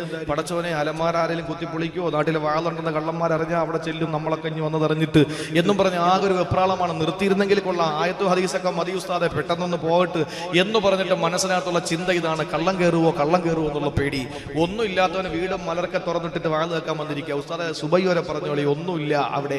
ആരെങ്കിലും കയറിയെങ്കിൽ കൊള്ളാമായിരുന്നു, കാരണം 10 രൂപയെങ്കിലും വെച്ചിട്ട് പോകും ചായ കുടിക്കാൻ അല്ലേ? അതാണ് അവരുടെ ചിന്ത. ഒന്നുമില്ലാത്തവന് ടെൻഷനില്ല, ഉള്ളവനോ സമാധാനം ഇല്ല. അതുകൊണ്ട് ഒന്നുമില്ലാതിരിക്കുന്നതല്ലേ നല്ലത്. നമ്മുടെ കാര്യങ്ങൾ നടന്നു പോണം. അതുകൊണ്ട് ഉള്ളത് കൊണ്ട് തൃപ്തിപ്പെട്ടോളി. അങ്ങനെ തൃപ്തിപ്പെട്ടാൽ ആദരവായ പ്രവാചകന് പറയുകയാണ്, സ്വർഗത്തിന്റെ സുന്ദരമായ പറുദീസകളിൽ പക്ഷികളുടെ ചിറകിലേറിയിട്ട്, പക്ഷികളുടെ ചിറക് പോലുള്ള ചിറകുമായി പാറിപ്പറന്നടക്കുന്ന ഒരു വിഭാഗത്തെ സ്വർഗത്തിന്റെ പാറാവുകാരായ മാലാകമാര് കാണുകയാണ്. അല്ലാഹുവിന്റെ സ്വർഗമുണ്ടല്ലോ, ആ അനുഗ്രഹീതമായ സ്വർഗത്തിലൂടെ പാറിക്കളിച്ച് നടക്കുന്നതാരാണ്? സഹോദരങ്ങളെ, പക്ഷികളുടെ ചിറക് പോലുള്ള ചിറകുമായിട്ട് കുറെ മനുഷ്യരെ കടന്നു പോകുമെന്നാണ്. ആ സമയത്ത് സ്വർഗത്തിന്റെ പാറാവുകാരായ മാലാകമാര് അത്ഭുതത്തോടെ നോക്കുന്നു, പടച്ചവനെ എവരെങ്ങനാ സ്വർഗത്തിൽ കടന്നത്? ഞങ്ങളെ കണ്ണുവെട്ടിച്ചവരെങ്ങനാ സ്വർഗത്തിൽ പോയത്? സ്വർഗത്തിന്റെ മുറ്റത്ത് ഇങ്ങനെ നിൽക്കുന്ന ജോലിയാണ് മഹാനായ റിളുവാൻ അലൈഹിസ്സലാത്തു വസ്സലാമിന്റെ നേതൃത്വത്തിലുള്ള മലക്കുകൾക്ക് അള്ളാഹു കൊടുത്ത ഡ്യൂട്ടി എന്താണ്? സ്വർഗത്തിൽ ഒരാളെ കടന്നു പോകാൻ പാടില്ല. സ്വർഗത്തിന്റെ വാതിൽക്കല് കാത്തു നിൽക്കുകയാണ്. സഹോദരങ്ങളെ, വിശാലമായ ഒരു മൈതാനമുണ്ട്, പേര് മഹ്ശർ എന്നാണ്. ആ മൈതാനത്തിൽ നിന്ന്, മഹ്ശറിൽ നിന്ന് ഒരു പാലമാണ് സ്വർഗത്തിലേക്കുള്ളത്. ആ പാലത്തിന്റെ അങ്ങേറ്റം സ്വർഗമാണ്. ആ പാലത്തിന്റെ അടിത്തട്ടിലോ കത്തിയാളുന്ന നരകമാണ്. മഹ്ശറിലെ വിചാരണ കഴിഞ്ഞ്, മഹ്ശറിലെ എല്ലാ വിചാരണയും കഴിഞ്ഞിട്ട് ആ പാലത്തിന്റെ മുകളിലൂടെ കയറ്റിവിടും മനുഷ്യരെ. രക്ഷപ്പെടുമെങ്കിൽ പെട്ടോടാ. ഒരു മനുഷ്യന്റെ തിന്മകൾ കാരണമായി നരകത്തിലേക്ക് ആപതിച്ചു പോകുന്നവരുണ്ട്. എന്നാ ചിലരൊരൊറ്റ ഓട്ടമാണ്, സുബ്ഹാനല്ലാഹ്. ചിലർ മിന്നൽ വേഗത്തിലാണ്, റബ്ബേ അല്ലാഹുവേ. ചിലര് പന്തയ കുതിരയുടെ വേഗത്തിലാ, ചിലര് ഓടിയെന്ന് പോകും, ചിലരോ നടന്ന് നടന്ന് നടന്ന് സ്വർഗത്തിന്റെ അടുത്തെത്താൻ ഒരുങ്ങുമ്പോ റബ്ബേ ആ കത്തിയാളുന്ന നരകത്തിലേക്ക് അങ്ങ് മറിഞ്ഞു വീണ് പോകുന്നതാണ്. അല്ലാഹുവേ, പന്തയ കുതിരയുടെ വേഗത്തിൽ ഓടുന്ന പടച്ചവനെ, മിന്നൽ വേഗത്തിൽ പോകുന്നവരെ ഞങ്ങൾ പെടുത്തണേ അല്ലാ. പടച്ചവരെ, ഞങ്ങൾക്ക് സിറാത്ത് പാലം മിന്നൽ വേഗത്തിൽ കടന്നു പോകാൻ നിങ്ങൾക്ക് ഭാഗ്യം തരണേ അല്ലാ, ഭാഗ്യം തരണേ തമ്പുരാനെ. സഹോദരങ്ങളെ, ആ സിറാത്ത് പാലം കടന്നിട്ട് സ്വർഗ്ഗലോലുപ സ്വർഗത്തിന്റെ മുമ്പിലെത്തുമ്പോൾ പാറാവുകാര് ചോദിക്കും, നീ ആരാണ് എന്ന് ചോദിച്ചിട്ടാണ് സ്വർഗത്തിലോട്ട് കയറ്റിവിടുക. അങ്ങനെ സ്വർഗത്തിന്റെ പാറാവുകാരായ മാലാഖമാരെ നോക്കി നിൽക്കുമ്പോൾ, അവര് സ്വർഗത്തിലേക്ക് നോക്കുമ്പോൾ പക്ഷികളുടെ ചിറകിലെ പറന്നടക്കുന്ന ഒരു വിഭാഗം ആളുകളെ കാണുകയാ. മാലാഖമാർ അത്ഭുതപര തന്ത്രരായി കൊണ്ട് ഓടിയെടുക്കുകയാ. എന്നിട്ട് അവരോട് ചോദിക്കുന്നു, മന്നന്തും നിങ്ങളാ ആരാണ്? മന്നന്തും നിങ്ങൾ ആരാണ്? ആ സമയത്ത് അവർ പറയുന്നു, നഹ്നു മിൻ ഉമ്മത്തി മുഹമ്മദിൻ സല്ലല്ലാഹു അലൈഹി വസല്ലം, ഞങ്ങൾ ചെറുമുക്കുകാരാണ്, ഞങ്ങൾ ചെമ്മാടുകാരാണ്, ഞങ്ങൾ കക്കാടുകാരാണ്, ഞങ്ങൾ കൊടിഞ്ഞിക്കാരാണ്, ഞങ്ങൾ മമ്പുറത്തുകാരാണ്, ഞങ്ങൾ മലപ്പുറത്തുകാരാണ്, ഞങ്ങൾ കേരളക്കാരാണ് എന്ന് പറഞ്ഞാൽ ഞങ്ങൾ റസൂലുള്ളാഹിന്റെ സമുദായത്തിൽ പെട്ടവരാണ്. ആ സമയത്ത് മാലാഖമാര് ചോദിക്കുകയാണ്, മാലാഖമാര് ചോദിക്കുന്നു, ഹൽ റഅയ്തുമുൽ ഹിസാബ, നിങ്ങൾ മഹ്ശറയിലെ ഹിസാബ് നേരിട്ടിട്ടാണോ ഇങ്ങോട്ട് വന്നത്? അവിടുത്തെ ഇന്റർവ്യൂ കഴിഞ്ഞോ? ആ സമയത്ത് ഈ പക്ഷികളുടെ ചിറകിൽ പറന്ന് നടക്കുന്ന മനുഷ്യര് പറയുമത്രേ, മാ റഅയ്നാ ഹിസാബ, ഞങ്ങൾ ഹിസാബ് കണ്ടിട്ടില്ല, ഞങ്ങൾ ഒരു വിചാരണയും നേരിട്ടിട്ടില്ല. രണ്ടാമത് ചോദിക്കുന്നു, ഹൽ ജസൈതുമു സിറാത്ത, നിങ്ങൾ സിറാത്ത് പാലം കടന്നിട്ടാണോ വന്നത്? ഇവര് പറയുന്നു, മാ റഅയ്നാ സിറാത്ത, ഞങ്ങൾ സിറാത്ത് പാലം കണ്ടിട്ടില്ല, ഞങ്ങൾ അങ്ങനെ ഒരു പാലം കണ്ടിട്ടില്ല. മൂന്നാമത് ചോദിക്കുന്നു, ഹൽ റഅയ്തും ജഹന്നമ, നിങ്ങൾ വരുന്ന വഴിയിൽ നരകമെങ്ങാനും കണ്ടോ? നരകത്തിലൂടെയല്ലേ, നരകത്തിന്റെ മുകളിലൂടെയല്ലേ സ്വർഗത്തിന്റെ പാത? അപ്പോൾ സ്വർഗത്തിന്റെ അവകാശികളും നരകമെന്ന് കണ്ടിട്ടാണ് പോകുന്നത്. അവർക്ക് ദേഷ്യം വന്നു. ആ പക്ഷികളുടെ ചിറകിൽ പറക്കുന്ന, പക്ഷികളുടെ ചിറക് പോലുള്ള ചിറകിൽ പാറിക്കളിച്ച് നടക്കുന്ന മനുഷ്യർക്ക് ദേഷ്യം വന്നു. അവര് പറയുന്നു, ഞങ്ങളെ ഡിസ്റ്റർബ് ആക്കാതിരിക്കോ, ഞങ്ങളെ ഉപദ്രവിക്കാതിരിക്കുവോ? ആരോടായി പറയുന്നത്? സ്വർഗത്തിന്റെ കാവൽക്കാരോടാണ്. ഹിസാബില്ലാതെ സിറാത്തിലൂടെയല്ലാതെ നരകം കാണാതെ വന്ന ഒരു വിഭാഗമാണ്. ആ വിഭാഗം പറയുന്നു, ഒന്ന് പോകൂ മലക്കുകളെ, മാ റഅയ്നാ ശൈആ, ഞങ്ങളൊന്നും കണ്ടിട്ടില്ല, ഇനി ഞങ്ങളോടൊന്നും ചോദിക്കരുതൊന്ന് മാറിത്തരുവോ? ഞങ്ങൾ ഞങ്ങളുടെ ലോകത്തിൽ സഞ്ചരിക്കട്ടെ. അവസാനം അവർ അടിയറവ് പറയുകയാ, അവര് പരാജയപ്പെടുകയാ. അവര് ചോദിക്കുന്നു, മന്നന്തും നിങ്ങൾ ആരാണ്? നിങ്ങൾ എന്താ പ്രവർത്തനങ്ങൾ ചെയ്തത്? ഇത്രയും വലിയ ബഹുമതി നിങ്ങൾക്ക് കിട്ടാൻ, ഇത്രയും വലിയ അളമത്ത് നിങ്ങൾക്ക് കിട്ടാൻ, ഇത്രയും വലിയ സ്ഥാനമാനം നിങ്ങൾക്ക് കിട്ടാൻ, ഇത്രയും വലിയ അനുഗ്രഹം നിങ്ങൾക്ക് കിട്ടാൻ നിങ്ങൾ എന്താണ് ചെയ്തതെന്ന് ചോദിക്കുമ്പോൾ ഈ മനുഷ്യരെ പറയുന്ന രണ്ട് കാര്യങ്ങളാണ്.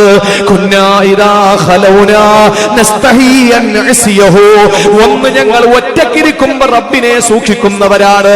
ഇവിടെ ഇരുന്ന് കള്ളാരും കുടിക്കൂല, ഇവിടെ ഇരുന്ന് ഒരു പെണ്ണിനെയും ആരും പിടിക്കൂല, ഇവിടെ ഇരുന്ന് പലിശയുടെ കണക്കാരും എഴുതൂല.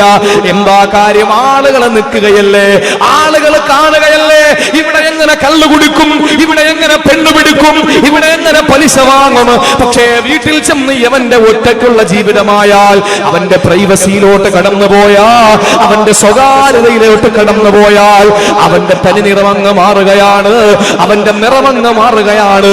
പിന്നെ അവന് താൻ തോന്നിയാണ്, ഞാൻ ധീരമായി പ്രസംഗിക്കുന്നു നിങ്ങളുടെ മുമ്പിൽ, എന്റെ സ്വകാര്യ ജീവിതം എനിക്കല്ലേ അറിയൂ, എന്നെക്കാളും എന്റെ റബ്ബിനല്ലേ അറിയൂ. പ്രിയപ്പെട്ടവരെ, നിങ്ങളുടെ ജീവിതം നിങ്ങളുടെ റബ്ബിനറിയുമല്ലോ. അല്ലാഹുവിന്റെ റസൂല് പഠിപ്പിക്കുകയാ. ഈ മനുഷ്യര് പറയുന്നു, അവര് പറയുമത്രേ,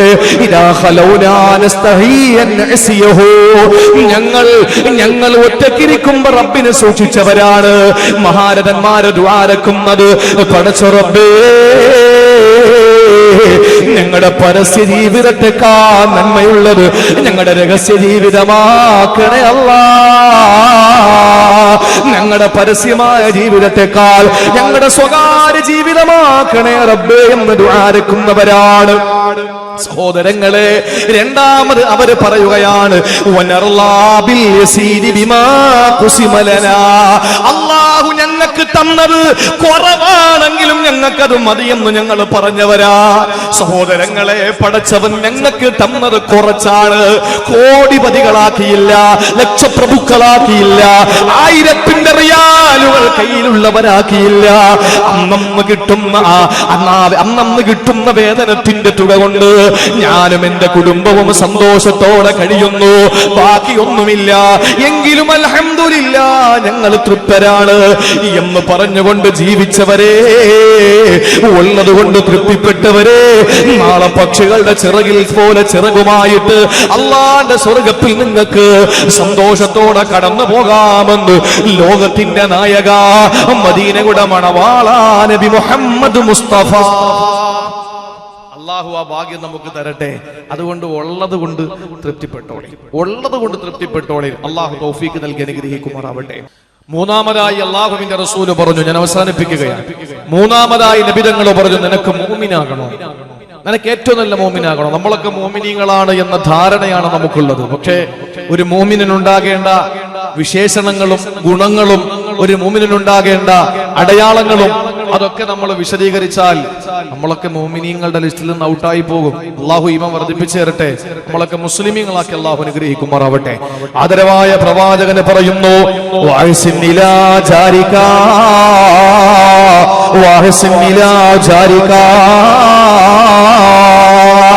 നീ നിന്റെ അയൽക്കാർക്ക് ഗുണം ചെയ്യണേ, അയൽവാസിക്ക് ഗുണം ചെയ്യണേ. എന്നാൽ തകുന മുഅ്മിനാ, നീ മുഅ്മിനായി തീരുന്നതാണ്. മുഅ്മിനാകാനുള്ള എളുപ്പ വഴിയാണ് പെങ്ങളെ. ഈ വിഷയം പെണ്ണ് സഹോദരിമാരാണ് കൂടുതൽ ഗൗനിക്കേണ്ടത്. സഹോദരിമാരാണ്. എന്തുകൊണ്ടെന്നറിയോ? അവരാണ് കൂടുതൽ വീടുകളുമായി ബന്ധപ്പെടുക, അവരാണ് വീട്ടിലെ ജോലികൾ ചെയ്യുക. രാവിലെ നേരം വെളുക്കുമ്പോൾ ഭർത്താവ് അന്നം തേടിയുള്ള യാത്രയാണ്. ആ ഭർത്താവ് ജീവിതത്തിന്റെ വിഭവങ്ങൾ പറക്കിയെടുക്കാനുള്ള വെപ്രാളത്തിലാണ്, ഓട്ടത്തിലാണ്.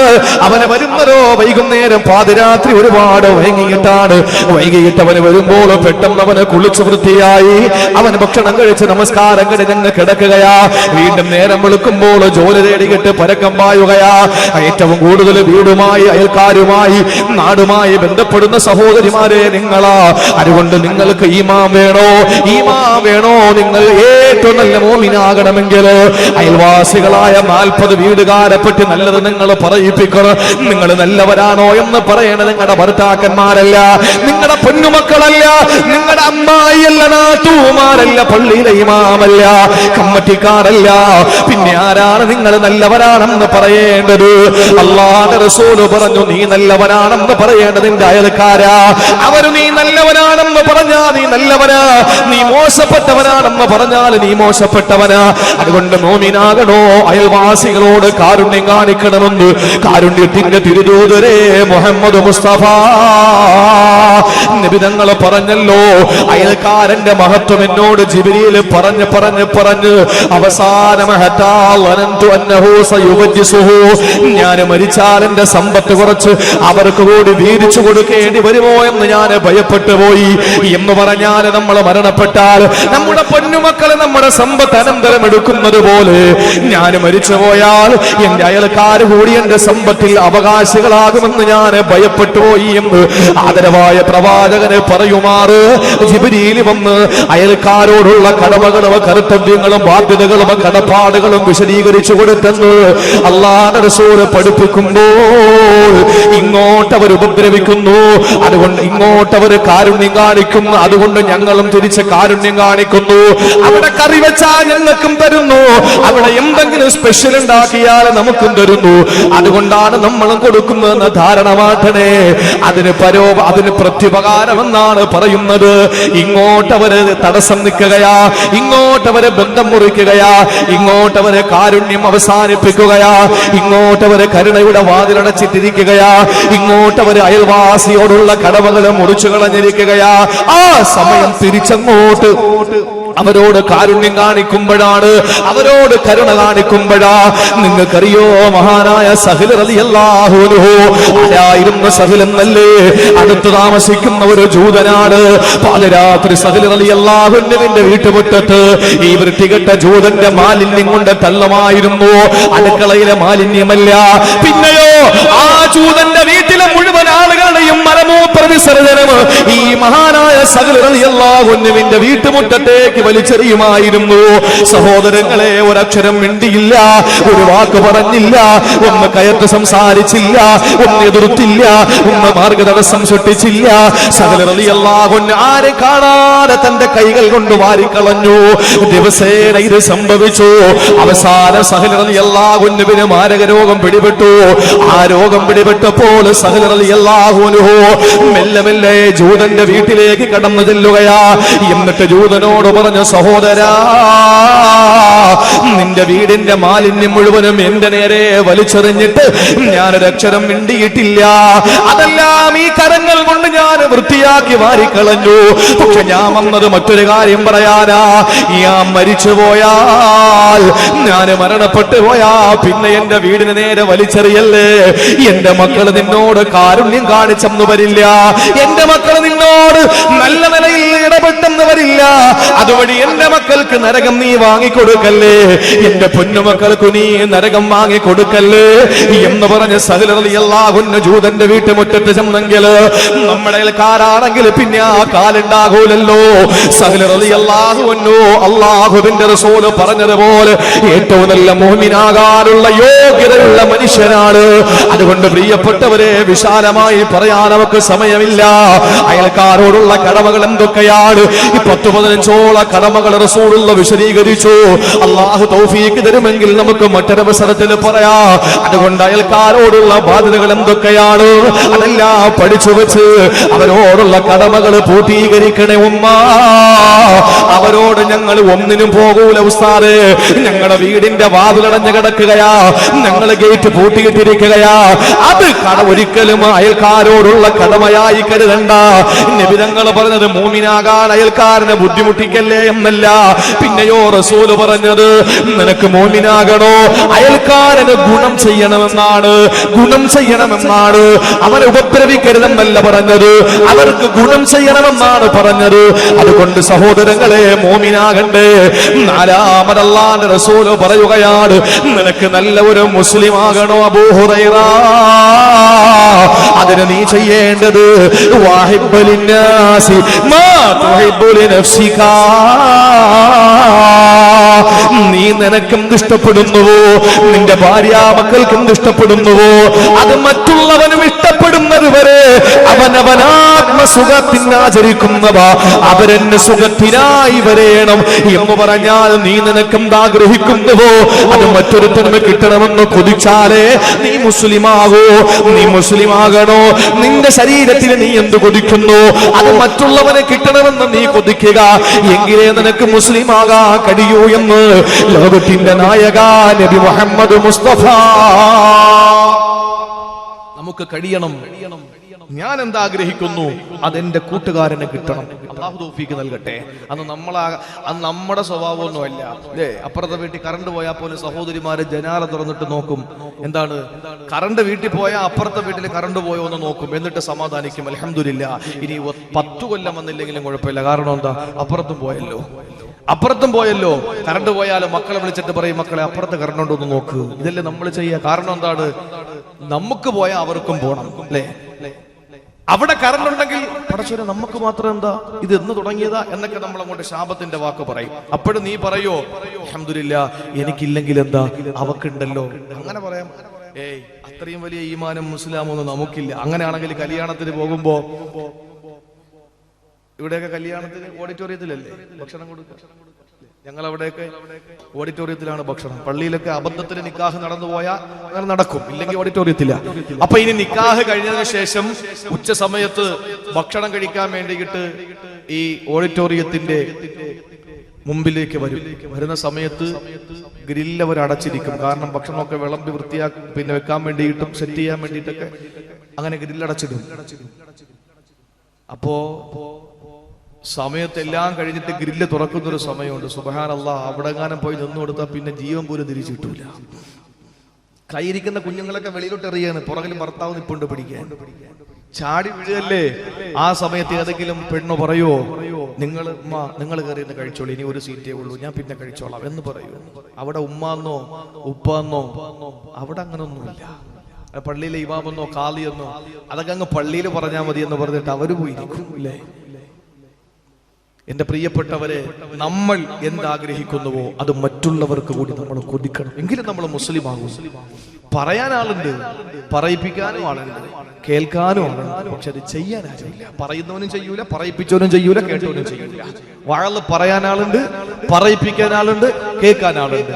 പക്ഷെ ഇതൊക്കെ ഒന്ന് പ്രവർത്തിക്കണ്ടേ? ഇതാരുടെ ജോലിയാ? അള്ളാഹു നമ്മളെ ഈ 3 കൂട്ടരെയും, എന്നെയും ഈ സംഘാടകരെയും നിങ്ങളെയും അല്ലാഹു തആല പറയുന്നതും കേൾക്കുന്നതും പഠിക്കുന്നതും അല്ലാഹു നമുക്ക് പ്രവർത്തിക്കാനുള്ള തൗഫീഖ് കൂടി അല്ലാഹു നൽകി അനുഗ്രഹിക്കുമാറാവട്ടെ.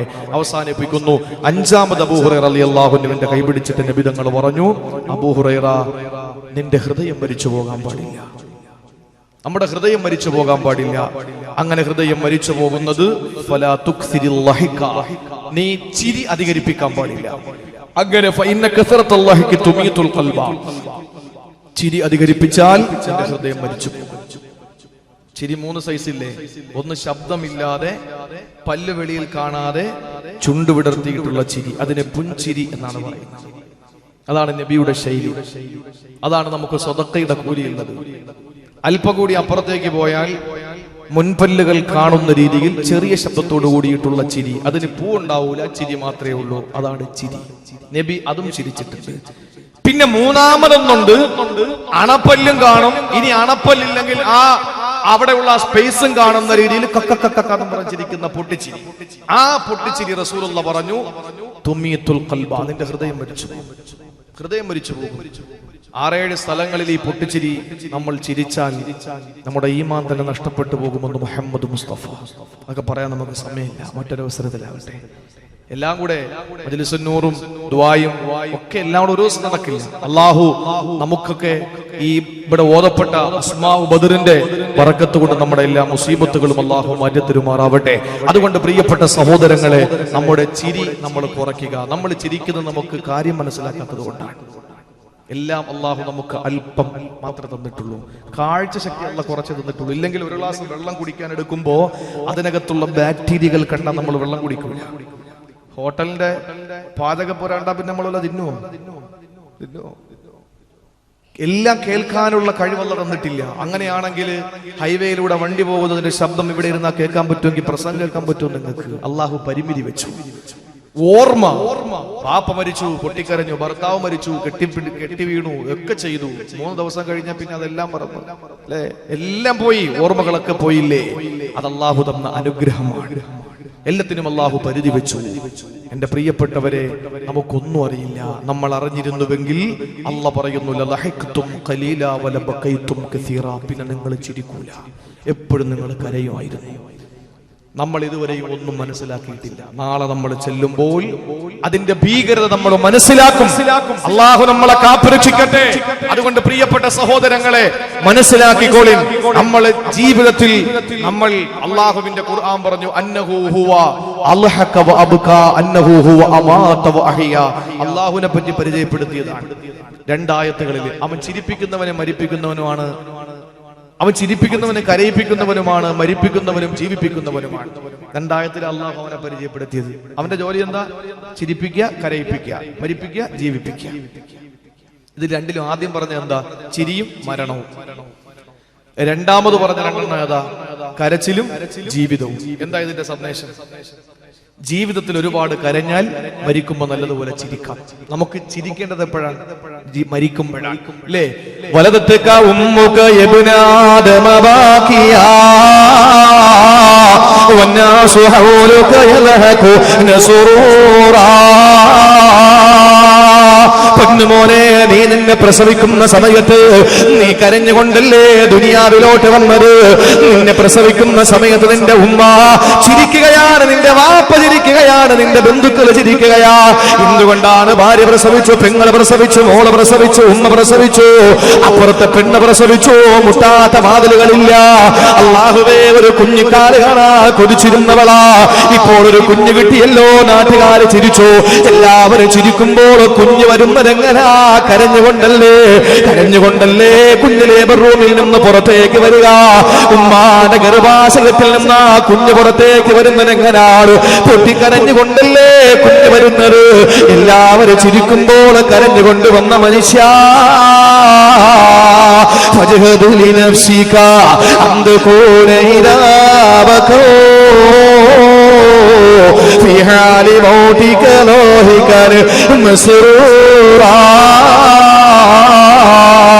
ഇനി ചിരിച്ചവരെല്ലാം കരയുന്ന ഒരു ദിവസമുണ്ട്.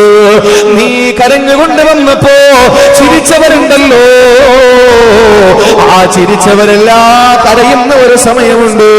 ആ സമയം നീ ചിരിച്ചുകൊണ്ട് തിരിച്ചു പോണേ, ചിരിച്ചുകൊണ്ട് തിരിച്ചു പോണേ. നീ കരഞ്ഞപ്പോ ചിരിച്ചവര് അവരിനി കരയുമ്പോൾ നീ ചിരിക്കണേ, ചിരിക്കണേ. സഹോദരങ്ങളെ, നമ്മളിവിടെ കുറച്ചൊന്ന് ചിരിച്ചാ മതി. ഇവിടെ ഒരുപാട് കരയും, ഇവിടെ ഒരുപാട് കരയും, ധാരാളം കരയണേ. പാർട്ടിയുടെ സ്ഥാനാർത്ഥി പരാജയപ്പെടുമ്പോഴല്ല, ഭാര്യ മറ്റൊരുത്തനോടൊപ്പം ഒളിച്ചോടുമ്പോഴല്ല. പ്രിയപ്പെട്ടവരെ, കരയേണ്ടത് എപ്പോഴാണ്? സർവശക്തനായ സർവാധിനാഥനായ സർവലോക സൃഷ്ടിസ്ഥിതി സംഹാരകർത്താവായ സർവഗുണ സമ്പൂർണനായ അല്ലാഹു റബ്ബുൽ ഇസ്സത്തിന്റെ തിരുസന്നിധിയിൽ ചെന്ന് നിൽക്കുമ്പോൾ എങ്ങനാ ചെന്ന് നിൽക്കുക എന്ന പേടിയോടെ, ഭയത്തോടെ, വേദനയോടെ, സങ്കടത്തോടെ നീ കരഞ്ഞാൽ പൊന്നുമോനെ റൂഹ് പിടിക്കുമ്പോ പുഞ്ചിരിച്ചുകൊണ്ട് നിനക്ക് മരിക്കാം. പാതിരാത്രി കതക് ചവിട്ടി തുറന്നിട്ട് അകത്ത് കയറിയിട്ട് ഉറക്കത്തിൽ കിടക്കുന്ന ഒരു മനുഷ്യനെ പിടിച്ചിറക്കിയിട്ട് കഴുപ്പ് മുറിച്ചു കൊന്നു കളഞ്ഞപ്പോൾ ആ മനുഷ്യൻ എത്ര വേദനിച്ചിട്ടുണ്ടാകും. ആ മനുഷ്യനെ പിന്നീട് കൊണ്ടുപോയി പോസ്റ്റ്മോർട്ടം ചെയ്യുമ്പോൾ തലയുടെ 4 ഭാഗത്തെ ഈ തൊലിയെല്ലാം കൂടിയിട്ട് ഒരു ബ്ലേഡ് കൊണ്ടങ്ങ് മുറിച്ചു മാറ്റിയിട്ട് ഈ തലയുടെ ഫിറ്റിംഗ്സിന്റെ ഭാഗത്ത് ചുറ്റിക കൊണ്ടടിച്ചിട്ട് തലയോട്ടി രണ്ടായിട്ട് ഇങ്ങനെ തേങ്ങ ഉടച്ചു മാറ്റും പോലെ തുറന്നു വെച്ചിട്ട് തലച്ചോറെടുത്തിട്ട് അവർക്ക് ആവശ്യമുള്ളതെടുത്ത് ദാടിയെല്ലിന്റെ താഴ്ഭാഗം മുതൽ കീറിയിട്ട് പൊക്കിളിന്റെ മുകൾ വരെ ഒരൊറ്റ കീറന്ന് കീറിയിട്ട് ആ വാരിയെല്ലിന്റെ കുടുക്കെല്ലാം അഴിച്ചിട്ട് ഉളി കൊണ്ട് ചുറ്റികൊണ്ട് വാരിയെല്ലാം പൊട്ടിച്ചു മാറ്റിയിട്ട് അതിനകത്തുള്ള കുടലെല്ലാം പുറത്തെടുത്തിട്ട് സഹോദരങ്ങളെ പോസ്റ്റ്മോർട്ടം നടത്തും. അങ്ങനെ പോസ്റ്റ്മോർട്ടം നടത്തിയിട്ട് തലച്ചോറും നാവുമെല്ലാം കുടലും വായുമെല്ലാം പിടിച്ചിട്ട് വയറ്റത്ത് വലിച്ചിട്ട് കുത്തിപ്പിച്ച് ജനങ്ങളുടെ മുമ്പിലേക്ക്, ബന്ധുക്കളുടെ മുമ്പിലേക്ക് വെച്ചു കൊടുക്കുന്ന പോസ്റ്റ്മോർട്ടം ഉണ്ടല്ലോ. അങ്ങനെ പോസ്റ്റ്മോർട്ടം ചെയ്തിട്ട് പോലും ചൂരിയിലെ റിയാസ് മൗലിൽ കിടക്കുന്നവരെങ്ങനാണ് ചിരിച്ചുകൊണ്ടല്ലേ. പാതിരാത്രി വെട്ടിനുറുക്കിയിട്ടും അദ്ദേഹത്തിന്റെ മുഖഭാവത്തിന് മാറ്റമില്ല. എന്നിട്ട് പോസ്റ്റ്മോർട്ടം ചെയ്തിട്ടും ആ മുഖത്തിന് മാറ്റമില്ല. അല്ലാഹുവേ, എല്ലാവരും കൊതിച്ചു പോകുന്ന മരണമല്ലേ, ചിരിച്ചുകൊണ്ടല്ലേ റിയാസ് മൗലിൽ കിടക്കുന്നത്. പ്രിയപ്പെട്ടവരെ, മരിക്കുമ്പോ ചിരിക്കാൻ നമുക്ക് കഴിയണം. അല്ലാതെ ജീവിതത്തിൽ ഒരുപാട് ചിരിച്ചിട്ട് മരിക്കുമ്പോ അറക്കാൻ പിടിച്ചിട്ട കാളകളെ പോലെ എന്തോ കണ്ട് പേടിച്ചു വറച്ച് കണ്ണു തള്ളിയിട്ട് മരണപ്പെടുന്ന സാഹചര്യം വരാൻ പാടില്ല. അതുകൊണ്ട് മരിക്കുമ്പോ ചിരിച്ചുകൊണ്ട് മരിക്കാ. എന്റെ പ്രിയപ്പെട്ടവരെ, ജീവിതത്തിലെ പൊട്ടിച്ചിരികളെ മാറ്റിവെച്ചോ. അല്ലാഹു നമുക്ക് ഭാഗ്യം തരട്ടെ. ജീവിതത്തിന്റെ പ്രമാണങ്ങൾ ഇതാണ്. സഹോദരങ്ങളെ, ആബിദാകണം, സമ്പന്നനാകണം, അതുപോലെ മോമിനാകണം, മുസ്ലിമാകണം. അതുപോലെ നമ്മുടെ ഹൃദയം മരിക്കാൻ പാടില്ല. അല്ലാഹുവേ, ആബിദാകാൻ ഹറാമിൽ നിന്ന് മാറാൻ, സമ്പന്നനാകാനുള്ളത് കൊണ്ട് തൃപ്തിപ്പെടാ, മോമിനാകാൻ അയൽക്കാരന് ഗുണം ചെയ്യാ, മുസ്ലിമാകാൻ മറ്റുള്ളവർക്ക് കൂടി നന്മ ആഗ്രഹിക്കാ. അല്ലാഹുവേ, ഹൃദയം മരിക്കാതിരിക്കാ, പൊട്ടിച്ചിരി ഉപേക്ഷിക്കാ. നിങ്ങൾക്ക് ഭാഗ്യം തരണേ തമ്പുരാനെ, നിങ്ങൾക്ക് ഭാഗ്യം തരണേ തമ്പുരാനെ, നിങ്ങൾക്ക് ഭാഗ്യം തരണേ തമ്പുരാനെ. അല്ലാഹു നമുക്കതിനുള്ള ഭാഗ്യം തരട്ടെ. എന്റെ പ്രഭാഷണത്തിന് ഞാൻ വിരാമം കുറിക്കുന്നു.